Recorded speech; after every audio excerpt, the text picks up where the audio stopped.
Շնորհակալություն։ Նախագծում ինչ-որ միտեղ շուն բառը կա, թե մենք ենթադրում ենք, որ նախագիծը շների մասին է, սա առաջին հարցը։ Երկրորդ, դուք ասում եք, որ արգելվելու է գլխաքանակի նպատակով սպանդը։ Հիմա այս օրինագիծը ենթադրենք ընդունեցինք, առնետներին կարելի է սպանդը ենթարկել, թե պետք է ստերջացնել առնետներին։ Երրորդ հարցը, դուք նշեցիք, որ եթե ագրեսիա է ցուցաբերում շունը, նոր այդ դեպքում կարելի է քնեցնել, այսինքն սատկացնել, ավելի պարզ ասած։ Հիմա ո՞նց է որոշվելու շունը ագրեսիվ է, թե ագրեսիվ չի։ Ո՞նց ենք որոշելու, որովհետև ենթադրում եմ խոսքը շների մասին է, ոչ թե կատուների կամ ասենք ճնճղուկների մասին, որովհետև նրանք էլ են կենդանիներ։ Այս հարցերին պատասխանեք, արձագանքելուց նոր կշարունակենք։ Եթե ձեզ մի քիչ նեղություն տայք եւ ընդհանրապես պրեամբուլան կարդայիք օրենքի նախագծի, նշված է, որ սույն օրենքի գործողությունը չի տարածվում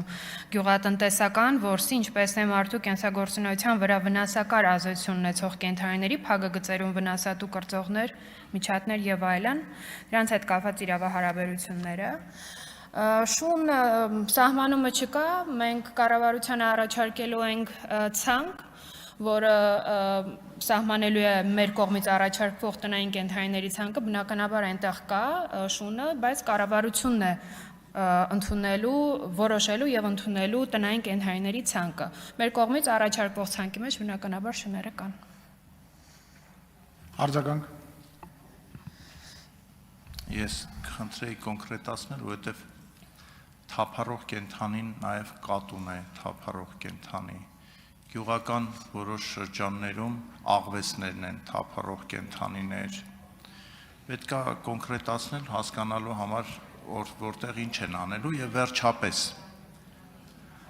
ստերջացնում եւ քնեցնում լուծումները երբ է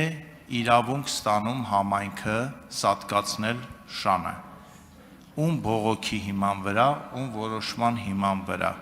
Ի վերջո, ասենք Երևանում էլ կան ամեն շենք ունի իր սիրած շունը եւ շունը պատտվում է։ Հիմա մի կին կամ տղամարդ կարող է բողոքել, ասել, որ ինձ շատ վտանգավոր հոտոտեց, նա ագրեսիվ է։ Հիմա որոշումը ով է կայացնում, այդ շանը գալու են տանեն սատկացնեն, թե մենք հանգիստ լինենք։ Եվ շարունակություն իմ ասացի, ես խնդրում եմ այդ կոնկրետացնել, որովհետև սենց հեղեղուկ, ով ոնց ասես կմեկնաբանի ու ինչ ուզի կանի խեղճ կենդանիներին։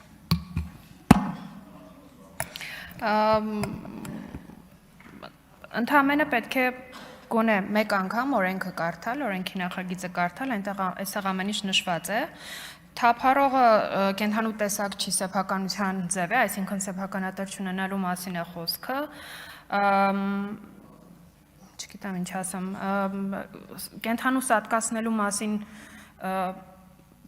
պահանջ այստեղ չկա կամ տարբերակներ, երբ կարելի է դա անել, այդպես չկա։ Դե ասեցի, որ անասնաբուժության մասին օրենքի համապատասխան հոդվածում միայն քնեցման, թույլատրելի քնեցման հիմքերը սահմանված են, քրեական օրենսգրքով կենդանու կյանքից զրկելը կարելի է միայն ինքնապաշտպանության եւ առողջության վնասը կանխարգելելու կամ պաշտպանվելու համար, ինչպես քրեական օրենսգրքով կյանքի ընդհատման բոլոր հոդվածներում դա պարտադիր կա։